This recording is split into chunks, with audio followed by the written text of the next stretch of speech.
የዝሆን ሚስጥር ከአመራር ጥበብ እስከ ሮቦቲክስ ፈጠራ። ጤና ይስጥልን። ዛሬ የምናወራው በምድር ላይ ስላለው ግዙፍ አጥቢ እንስሳ ብቻ አይደለም። የምናወራው ስለ ፍጹም መሐንዲስነት፣ ስለ ጥልቅ ስሜታዊ ግንኙነትና ለሰው ልጅ ስልጣኔና ቴክኖሎጂ መሰረት ስለሆነው አስደናቂው የዝሆን ተፈጥሮ ነው። በዚህ ዝርዝር ዘጋቢ ፕሮግራም ውስጥ የዝሆኖች መንጋ እንዴት በአንድነት እንደሚመራ፣ የዝሆን ኩምቢ ለዘመናዊ የሮቦቲክስ ቴክኖሎጂ እንዴት መነሻ እንደሆነ፣ ዝሆኖች ያላቸውን አስገራሚ የሐዘንና የፍቅር ስሜት እንዲሁም ከመንጋው የምንቀስመው የአመራርና የሕይወት ትምህርት በጥልቀት እንመረምራለን። እስከ ፕሮግራሙ ፍጻሜ ድረስ አብራችሁን ቆዩ።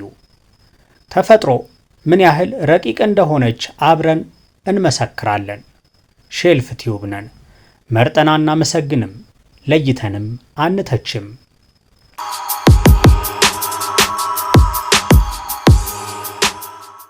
የዝሆኖች መንጋ በከፍተኛ እምነት ላይ የተመሰረተ ጥልቅ አንድነትን ያሳያል።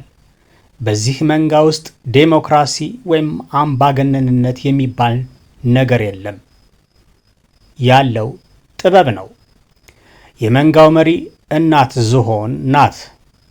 እሷ የቡድኑን የመኖር ዕድል የሚጨምር የመረጃ ባንክ ናት።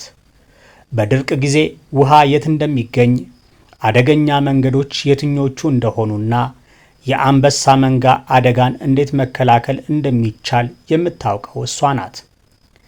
ለሰዎች ይህን ይላሉ፣ መሪዎች ሆይ በጩኸት ሳይሆን በተቋማዊ ትውስታ መምራት አለባችሁ።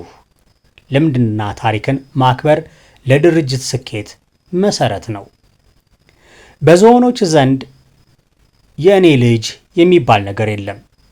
አክስቶችና ታላላቅ እህቶች ግልገሎችን በጋራ ያሳድጋሉ።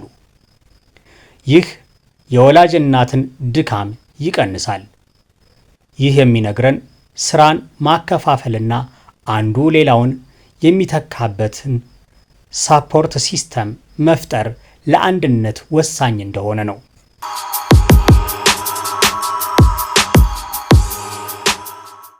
ዝሆኖች በሰዎች ጆሮ የማይሰማ ኢንፍራሳውንድ ዝቅተኛ የድግግሞሽ ድምፅ በመጠቀም በአስሮሽ ኪሎ ሜትር ርቀት ውስጥ ይገናኛሉ።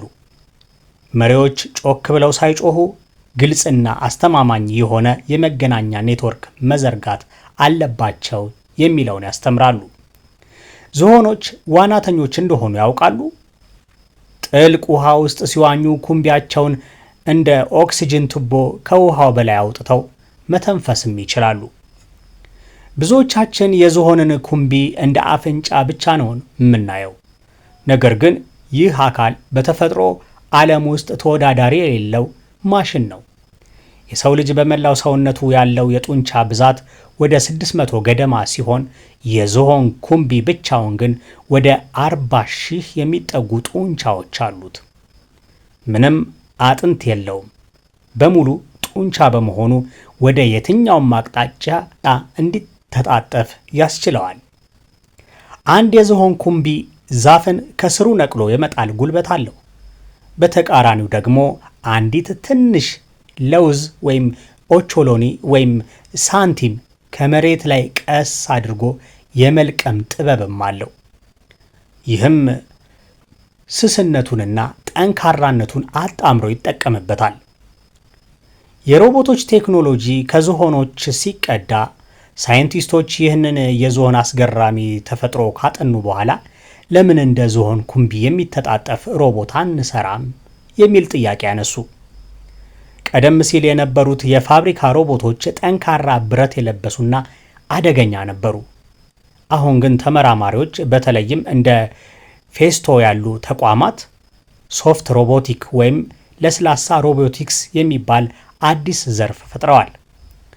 ልክ እንደ ዝሆን ኩምቢ አጥንት፣ ብረት የላቸውም። በውስጣቸው ባለው አየር ወይም ፈሳሽ ግፊት አማካኝነት እንደ እባብ ወይም እንደ ኩምቢ ይተጣጠፋሉ። እነዚህ ሮቦቶች ለስላሳ ስለሆኑ ከሰዎች ጋር አብረው ሲሰሩ አይጎዱንም። እንደ እንቁላል ያሉ ተሰባሪ ነገሮችን ወይም የተለያየ ቅርጽ ያላቸውን ዕቃዎችም በፋብሪካ ውስጥ ለማሸግ ፍቱን ናቸው። ዝሆኖች ልክ እንደ ሰው ልጅ ጥልቅ ሐዘን ይሰማቸዋል። የቡድናቸው አባል ሲሞት ሬሳውን ከበው በዝምታ ሙሾ ያወርዳሉ። አጥንቱን በኩምቢያቸው እየነኩ ይህ የኛ ቤተሰብ ነበር የሚል ይመስል የመታሰቢያ ስነ ስርዓትም ያደርጋሉ። ይህ የሐዘን መገለጫ ውስብስብነት በሌሎች እንስሳት ላይ ያልተለመደ ነው። በአደገኛ ሁኔታ ውስጥ ያሉትን ጓዶቻቸውን ወይም አባላቶቹን ሁሉ በጋራ ሆነው የመርዳትና የመደገፍ ጠንካራ ስሜት አላቸው።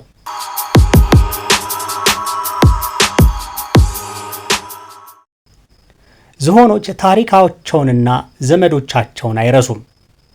ዝሆን አይረሳም የሚባለው አባባልም በዚህ ይመስላል። የአጋጣሚ አይደለም። የሚመሩት በእናት ዝሆን ሲሆን ይህች መሪ በድርቅ ጊዜ ወሳኝ የሆኑ የሩቅ የውሃ ምንጮችና የጥቃት ክስተቶችን በትክክል አስታውሳ መንጋዋን ትመራለች። በዝሆኖች መንጋ ውስጥ እንደሚታየው ሁሉ በሰዎች ቡድን ውስጥም የትብብር መበላሸቶች ይከሰታሉ። የእናት መሪ መጥፋት የቡድኑን ትውስታ ሊያጠፋ ይችላል። ይህ እንዳይሆን የተቋማዊ ትውስታን መመሪያዎችንና ካርታዎችን መያዝና የተተኪነት መርሃ ግብር ማዘጋጀት ያስፈልጋል።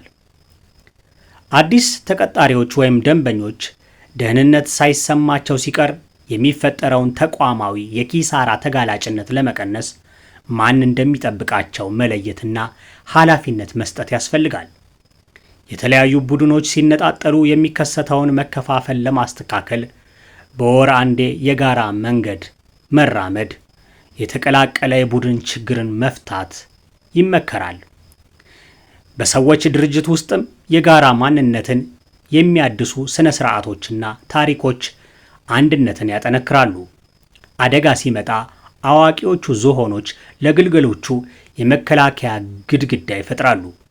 ይህ እኛ የሚለውን ስሜት ለህልውናቸው ወሳኝ ነው። ዝሆኖች ለዘመናት ከሰው ልጆች ጋር አብረዋል፣ በጦር ሜዳ ዘምተዋል።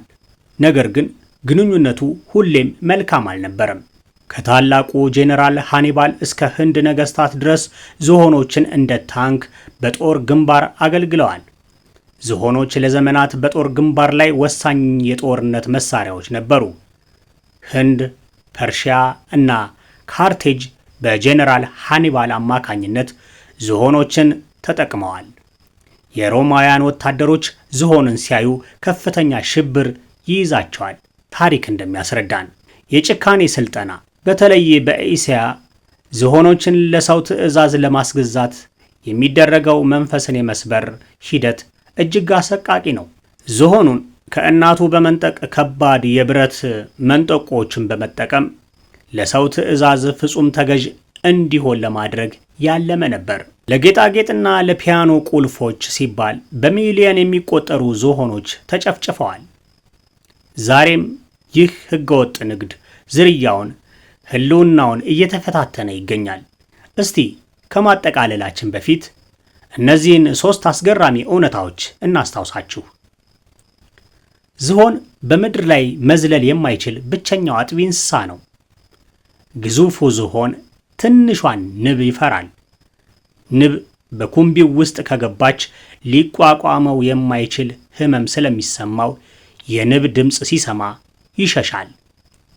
ዝሆኖች ጭቃ ይቀባሉ። ጭቃ የሚቀቡት ቆሻሻ ስለሆኑ ሳይሆን ጭቃው እንደ ሰንስክሪን ከመሆን ከፀሐይ ጨረር ራሳቸውን ስለሚጠብቅላቸው ነው ይላሉ ተመራማሪዎች። ተፈጥሮ ትልቅ መምህር ናት። ከዝሆኖች የምንማረው አንድነት፣ ትዕግስት፣ መደጋገፍና ጥልቅ ትውስታ ለሰው ልጅ ማህበረሰብም ሆነ ለቴክኖሎጂ እድገት ትልቅ ግብአት ነው። በቀጣይ ጊዜ እንግዲህ ዝሆንን ስታዩ የምታዩት ተራ እንስሳ ሳይሆን የተፈጥሮን የኢንጂነሪንግ ጥበብ፣ ስሜታዊ ብልህነትንና የአመራር ምሳሌን መሆኑን አስታውሱ። አበቃን። ሰላም።